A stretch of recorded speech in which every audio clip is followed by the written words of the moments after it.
cat in the wall, eh? Okay, now you're talking my language. You have a drunk Bailey's from a shoe? All right, welcome into the View from C-Deck, and I'm just Matt, and I'm dangerously close to calling my doctor because the pleasures, we'll say, have been going up and down as we're getting so close to the kickoff of the season, and it's time for our annual season preview, and we're going to start in this episode with the offense. So I'll let my man, Direwolf, say hello.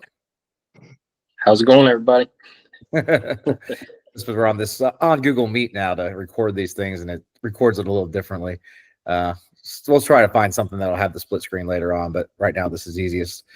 But all that aside, it's time to preview this Buckeye offense, which replacing a ton of playmakers. For once, we probably know more about the O-line than we do any other position group besides wide receiver, maybe tight end, but stacked with talent. We have not failed to recruit on the offensive side of the ball at all, or bring in transfers, but we needed to bring in transfers. Direwolf, just first thoughts. What are you thinking? I guess the big thing we have to address for this program right away is Brian Hartline taking over the play calling for Chip Kelly / Ryan Day. Yeah, that's definitely the elephant in the room. I mean, if he's bad, then eventually Day's going to have to take over at some point in the season. And then I think that was maybe the key last year, was him not having to do that. So that'll be interesting to see. The running backs, I think, we've had Trey for 4 straight years. He's been injured here and there, but it's been a while since we had an actual question mark at running back. I think they'll be good. And if everything's right, that the offensive line is great, then that should go hand in hand, but it's still all the big question mark to me right now. Yeah, those are the 3 biggest. And let's start with Hartline. He's brand new to play calling. So nobody, I don't care who you are, you don't know if he's going to be good or not. You don't know how he's going to call games.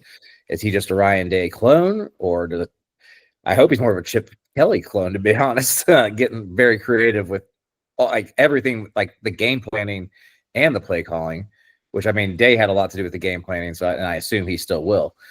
But, will he's a wide receivers coach and played wide receiver. Is he going to lean on the passing game? Is he going to lean on 3 and 4 wide receiver sets? Or our tight end room is deep. It may be the best in the country. It probably is the deepest in the country. Do we lean more on? Do we see a lot of 2 tight end sets and only 2 wide receivers with Tate and Jeremiah, which that's a big boy lineup out there with a lot of blocking promise. But they want to get Brandon Ennis on the field. You want to get Mylan Graham on the field. Like, do we throw and Julian's a throwing quarterback. Like, he's not a run threat, not in the running game. He's mobile, but he's not a running threat. So does that affect how he calls the games, or does he overcompensate and try to run the ball just to show he can run the ball? I don't know. Your thoughts on any of that? Yeah, that's definitely been crossing my mind, but I think ultimately he focuses on the strength of the team, the best player on the team. Every time last year we force-fed Jeremiah, good things happened. The only times we didn't look great is when he had 3 or 4 targets. Which Texas, that was more about bracketing, but Scum, to me, that was the main reason we lost Scum, is we did not target him enough. So I think it might be, you're right though, that's predictable that he would do that. So maybe he goes the opposite and tries to run it, but I think it's going to be 70-30 pass. Yeah, maybe. And what worries me is that, remember, he was 2 years ago was supposed to take over the play calling. As of the spring of that year, that was the case. Now, with the quarterback issues, that could be the reason that they decide, you know what, I'm still calling plays. These quarterbacks aren't ready, and I'm not putting the quarterbacks aren't ready with an offensive coordinator that's brand new. But if maybe that's not the case, and he didn't like what he was seeing out of Hartline's play calling, and whatever Day's strengths and weaknesses are, I think he can probably recognize good play calling. So is it problematic? Is it something that's wrong with Hartline? We're going to find out week 1. He gets to go straight into the fucking frying pan here with Texas week 1. It's going to be very interesting to see. I know Jason always says, the Hoss that's on here sometimes, he's always like, well, everybody was nobody until they started, so you never know if he's good. I'm like, yeah, but you don't find out against the number 1 team in the country week 1. True. Ryan Day I mean, this was that the very first time Ohio State hired a head coach that had no prior head coaching experience. I think it might have been. I mean, maybe way back in the day, but I doubt it. Yeah. So, I mean, he was kind of forced to promote him. We don't want to lose him. He's been in this position, been the best at it by far. Like, no, not even a debate for so long. So you got to give him a chance, pretty much. And I trust Day. I don't think he would just do that willy nilly. So I'm expecting good things, but I'm thinking that first game might be a little shaky. Yeah, first game will be tough. And not only is it a first-time play caller, it's a first-time quarterback. And Julian Sain will be the starting quarterback as we shift to the quarterback room. Had a quarterback battle here with Lincoln Keenholz. We talked about that last week on the podcast. He wins as expected, 5-star player, number 1 or 2 quarterback, depending on where you look. Coming out of high school, went to Alabama first, obviously, then comes here. A lot of people like to compare him to Bryce Young, I hear, because of the quick trigger, the quick decision-making, mobile, but not like a runner, although I think Bryce Young could run a lot better than Sain's capable of. The big thing is it sounds like he's got the skills of a good distributor. Somebody's going to just get the ball quick, get it to the playmakers, let them do stuff. With Jeremiah Smith at wide receiver, we'll talk about him more. We got the playmakers around him. Nobody's got better playmakers. Max Claret, tight end, one of the best top 2 receiving tight ends in the country here. But a lot depends on, can he handle the speed of the game right away, because he's going to face one of the fastest defenses in the country right off the bat. Yeah, I mean, if you look around, we have like 4 or 5 guys on offense that could probably be the best offensive player on maybe every team in the Big Ten, outside of like maybe Oregon and Penn State, I guess, but a big chunk of them. So pretty much anywhere he goes, it's going to be a guy that can potentially take it to the house and has probably got an advantage on somebody that's one-on-one, especially Claire. I think he's just going to be a freak this year, but we'll see about that. But obviously Smith, but I do think Texas is going to, bracket him a little bit like it worked last time. But tight end's usually the best friend for a new quarterback. So that's what I'm thinking there's going to be a heavy dose of this year.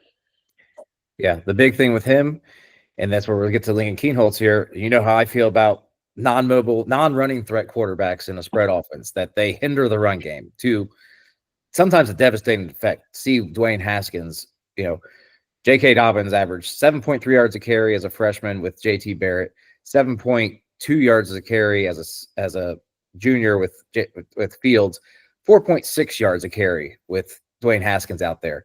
If you don't think, it's not all that. Maybe some issues he had because he put on some weight in between his freshman sophomore year. Offensive line was mostly offensive tackles his sophomore year as well, so they weren't good run blockers necessarily. But still, that is a huge difference for a guy that is one of the best running backs we've ever had here in the program. Now we have a brand new running back coming in and an O-line that isn't proven yet as much as people want to think they are. So, if we are struggling to run the ball, especially in short yardage, Keenholz, our backup, does bring some of that running ability, especially in the read option style game. He's bigger, a little faster, probably too, just a more natural athlete in terms of pure athleticism. So probably a good backup to have. Yeah, that is the biggest question mark to me going into the years is the running backs, other than Hartline calling plays, but I trust that a little bit more. But Peoples did look good in mop-up duty from time to time. There would be a couple of times where he'd just get stuffed, but I think he only had 20 carries or something like that. It wasn't a lot. Donaldson, though, I kind of thought he might put up a bigger fight to win the job, just because, they're definitely 2 completely different running backs. So I assume I don't know if it'll be a true half and half like last year. Like that was literally like we had 2 of the top 5 running backs in the country. So I think Peoples is going to get a bigger bulk of the carries, but Donaldson might get goal line and short yardage and stuff is what I'm thinking. You skipped ahead on me there, man. I wasn't done with the quarterbacks yet. Oh, I thought you were asking me about Peoples, weren't you? Yes, I was. Keenholz, not Peoples. Keenholz. Also, Tavian St. Clair, 5-star third string on the quarterbacks. Wrap that up real quick. And now we'll go to the running backs because you brought it up. We won't see Tavion much this year, but he does have all the tools for the future. Now, like you said, I totally agree with what you said about Peoples getting the huge majority. I know Day wants the split package, but he's also ran J.K. Dobbins 300 times in the season before. And that was a while ago, but Trey Sermon would have done the same thing the next year. If he's got somebody that they think is a bell cow, and I think whatever hints to this more is Donaldson just lost his black stripe, and so did Bo Jackson just this past week. So they both are just now part of the team. They treated Peoples in the spring game like he was a stud already, only carried the ball twice, treated him like he's a full-time starter type guy. I think they really like what they have there. And like you said, he looked really good the first game, the first couple games last year. Then, in the playoff and stuff, he got, they 6 carries for 7 yards or 7 for 6 yards against Tennessee. Brought his averages down, but it was just slamming to the line. There's no creativity. It was just we're getting this game over with whenever he got in the game after this first couple weeks. I like what I see. He runs hard, got great cutbacks. It looks like they call him like a Dobbins too. Great everywhere except for maybe top end speed. But that's, in terms of running back skills, I think that's near the bottom of the list. Donaldson can be the sledgehammer. Let's get him, take the tough yards if you have to. 3rd and 1. Don't sell it too much that if he comes in, we're running the ball on short yardage. But, I like what he's got. He kind of reminds me of Mayan Williams. Slimmed down, used to be a tight end. It's kind of just a weird skill set that he has. And then Bo Jackson, probably the number 3. And then maybe we see Turbo Rogers, 2 freshmen there, just as a kind of a change-up scat back. But him coming in this late and not coming in until summer probably doesn't mean he'll play much on actual offensive snaps. But Bo Jackson, a lot of Peoples, it looks like, one cut, and he's slamming it hard from what I've seen into the line. Perfect for a freshman. Just try to find the hole and just go as hard as you can. One thing I'm curious about, which was a huge card in our deck last year, was throwing the ball to our running backs. I don't know if either one of them can catch the ball out of the backfield very well. I don't know if we ever saw it, honestly. But that was see the Texas game. Just that little, I don't even know if it's a screen or whatever. It was a screen. Yeah, just a little pitch to him. Which that 3rd and 1, he comes in and it seems so clear that we're going to run with him, but turn into a pass play. Sometimes that's hard for guys. So I'm hoping one of them is really good at catching the ball. Well, Donaldson came in as a tight end to West Virginia, so hopefully he's got some skills. But yeah, I don't know. And is that what they're going to want to do with what they've got? You have a lot of other options to throw the football to, especially at tight end now to replace any running back stuff. So I'm not too worried about it, but it would be nice to have a guy like Trey that can just take one to the house on a screen pass. I don't think we have that at running back. That's what's going to be the biggest difference. I think we're going to replace the things that Judkins did to an extent. Trey's just a different beast, man. Being able to take the ball to the house every time you touch it. That you don't just find that all the time. That's a once in every 10 years type of player. Unless Turbo Rogers does somehow work his way in, because he does have that kind of speed, but he doesn't have Trayvon's size at all. So it's going to have to be more manufactured, I guess I'd say. All right. So which strength of the team now do you want to go to? Tight end or wide receiver? Just all at once talk about them, because I think it's almost like one giant group now. Yeah, you're right. Claire is by far the best receiving tight end that we have, and then Kazmarek is by far the best blocking. That's where I'm wondering. I'm sure they'll get creative, but it could be obvious, I guess, where they're positioned. If we're not gonna throw it to Kazmarek probably very often. Maybe we do, but wide receiver has to be our biggest strength, I'd say, because we have the best player in the country. But you're right; they are basically all in one. I don't even know. We have 4 tight ends that are legit. It seems like 3 for sure, but the 4th could get in and play too. And then who's even the 4th best receiver? Is it Graham right now? Easily. Yeah. Okay. I think he's the 3rd best receiver, but the best pure wide receiver. But go ahead. Yeah, Ennis is a freaking captain, so he's got to be showing him something. Ennis is definitely going to be. He brings other skills, I think, that are totally different from what Mylan Graham brings. But I'll take it back. I'll say Graham is the 2nd best receiver on this team right now. But he's obviously not starting. He's not. Yeah. That could be I think he might return kicks or punts though. I could see that. Get him on the field. Okay. So you talked about tight ends first. I think we go 5 deep actually at tight end because the freshman Nate Roberts has gotten a lot of hype. I've seen lost his black stripe pretty early in fall camp, like one of the first freshmen to lose it. I think he's a stud too. Jelani Thurman's the number 4 tight end, and that dude looks like an NFL tight end. Little inconsistent, but made a huge 4th down catch against Penn State on the road last year and can block. I mean, he's a great athlete, and that's your number 4 tight end. That's why I don't know what like Hartline's going to do. Like, I feel like this team is built to run 2 tight end sets because you have just such studs at wide receiver that you don't need to have 3 of them out there to get open. Plus, Max Clare is basically he's a receiving tight end. So all these groups working together, I can picture so many different lineups that help us. Like, I said, we could struggle with the running game unless we're dominant up front since we don't have a quarterback that runs. But can you maybe, if you're tossing out Carnell Tate, who's 6'3", 200 pounds, Jeremiah, who's 6'3", 225 pounds, then Max Clare's 6'4", 250, and then Kasmeric, who's one of the best blocking tight ends in the country, then all of a sudden you got extra blockers everywhere that can help you block, help make holes for the running game. But they're also really good receivers out there when you do that. And like, man, I'm putting Jeremiah and Claire on the same side all the time, right? Yeah, I would think you would. The one thing that concerns me is Hartline. We keep harping on it. First time, does he overcomplicate it? Does he overthink it, like Dade tended to do from time to time? That's my biggest worry because you're right. There's only one ball, like 2015 almost. Right after a national title, you got all the talent in the world, and it almost like they get in their own head. They get in each other's way. That could be one of the biggest hurdles this year, actually. Yeah. I mean, what I just said, I think I got in my own head with all the different possibilities. But I mean, obviously, the best player on the offensive side of the ball for sure, and maybe in the country, is Jeremiah Smith. So when we're talking about wide receivers, we got to talk about him first.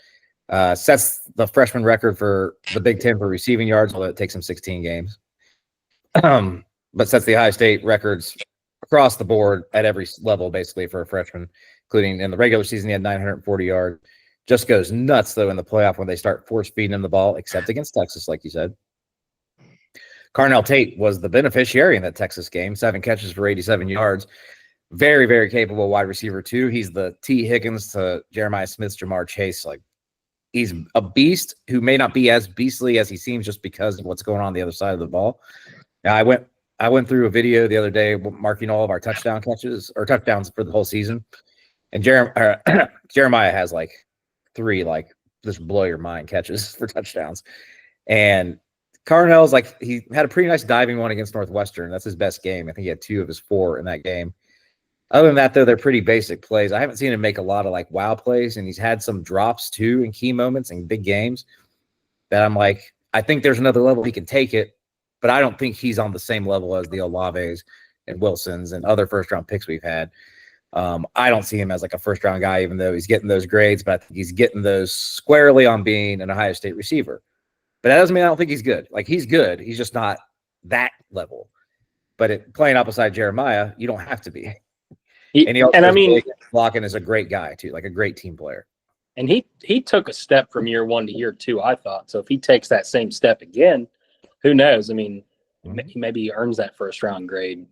And then after Tate, like I mentioned in the last one, Tate was always regarded as the best 3rd wide receiver option last year.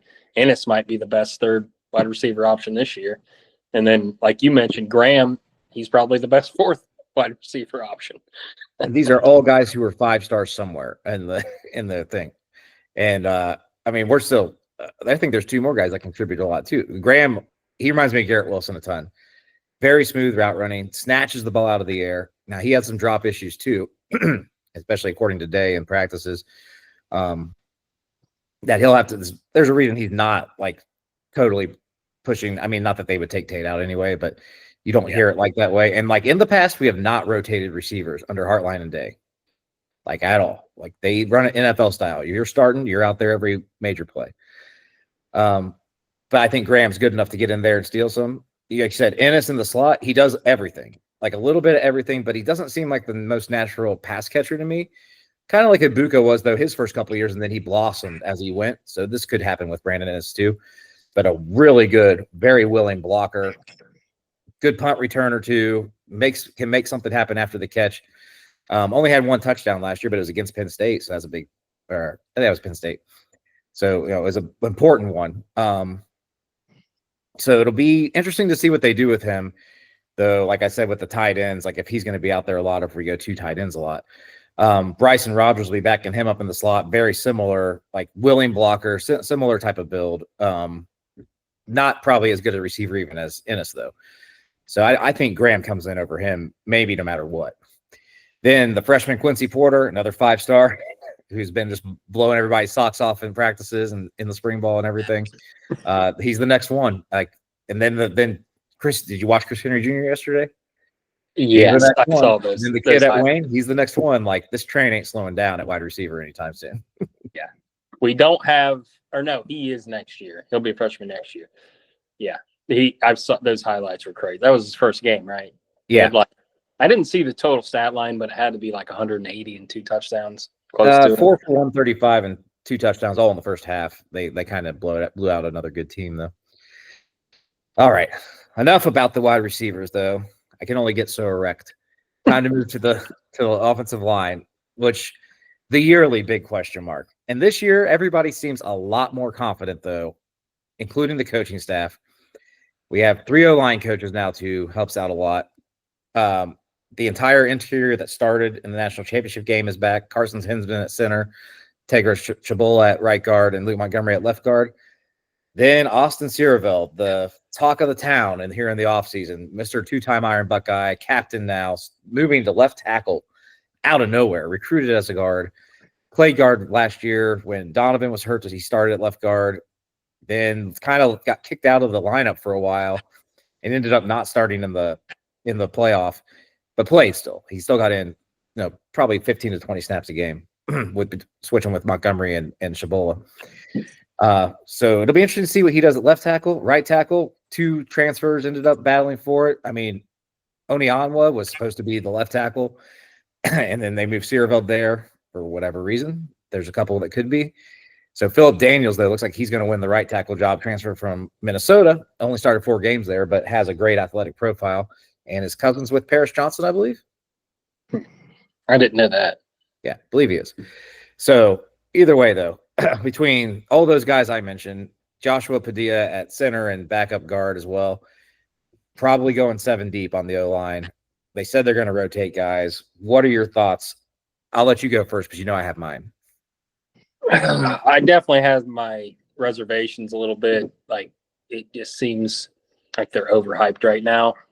But I feel better than I have in years past. Like, if our O-line, like coming off of the 23 season after that Missouri game, if we were playing Texas the first game of the year with that O-line, I'd be very, very worried. But it seems like I think we're going to start off slow. Like, I don't see us, we're going to be using the punter quite a bit in the first half, I have a feeling. Maybe play some field position, Jim Tressel ball. Let's wait for the Texas game to get negative about that. For the Texas preview, sorry. Let's talk about the But I think they're going to be dusting off some cobwebs a little bit. Like, they're going to have the jitters. It's going to be a slow start, but I do trust that they'll have what it takes to get the job done now. Yeah, the main thing that worries me is the interior line. I think the tackles, with how much they're hyping up Sierreveld, I have to jump on board, and that he'll be solid there. And then right tackle, both those guys were pretty good before they came here, so I have to feel like they'll be at least serviceable. The interior was not that good in the playoff run, as much as they want to tell you it was. And they're like, oh, it's good enough to win a national championship. It was, with Chip Kelly calling crazy good plays.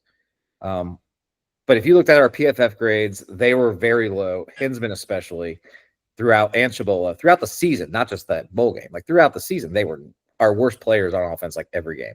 And scoring, grades that would go as poor, like 50s and 40s. Did they just magically get better? Or is this like Cardale Jones syndrome, which I just read, Casey, the other day? This is like 2 weeks ago. Somebody said that Cardale Jones was elite during our playoff run. I'm like, we've talked about this. No need to rehash it totally, but I'm like, no, he was not. Like, that's a fact. Like, go look at his numbers again. Go look at the games. He was not elite. This is where I feel like it's happening with this O-line. Like, suddenly they were elite during this playoff run, and now they're going to be even more elite because they're all back. And I'm like, I think you're misremembering things. That like everything was good, the results were good, but they weren't necessarily elite. Yeah, Cardale was like slightly above average, and Zeke was a god in the playoffs and postseason. So that was why we won. But you're right. I hope it's not that, but I don't know.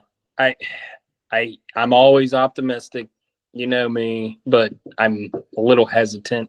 I do think they were a little bit better than you're giving them credit for, maybe in the playoffs, just because we were playing elite teams every single week. And I never buy into those PFF grades.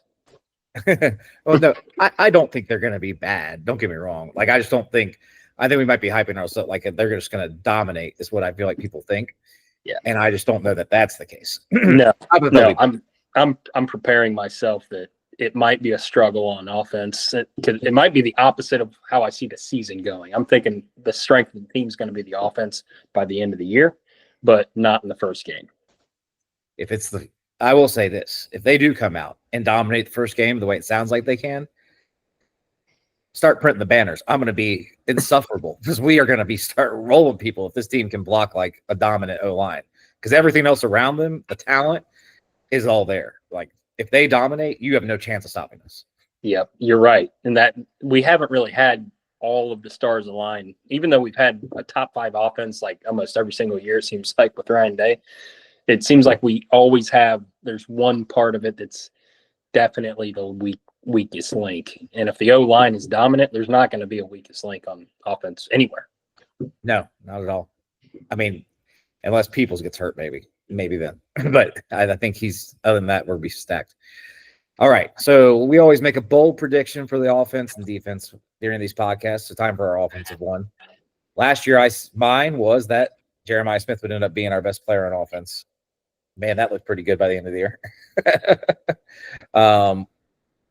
This year is going to be harder, though. Do I go with him? And like a couple years ago, I predicted that Marvin Harrison Jr., but the year before he broke, the year he did break out, that he would break Terry Glenn's 17 touchdown mark. That's more doable nowadays for Jeremiah. But I'm going to go with Max Clare. Sets like every tight end record at Ohio State, catches, yards, and touchdowns this year. I think Julian, they had a good connection in the spring game. Everybody's hyping him up. He will never be the central. Like, everybody's going to focus on 4. You have to stop 4 first. If you don't, he's going to go for 250 and 4 touchdowns. So you have to stop him first, which leaves it open for Max Clare, a guy who put up big numbers in one of the worst offensive talent-wise teams in the country at Purdue. He's going to shred. I see like a 60 catch, 800 yard, 10 touchdown season for him. I was going to say Max Clare, so I'll switch it up. I was going to say that he's going to be the second leading touchdown receiver on the team behind Jeremiah, but everything you just said might meet that anyway.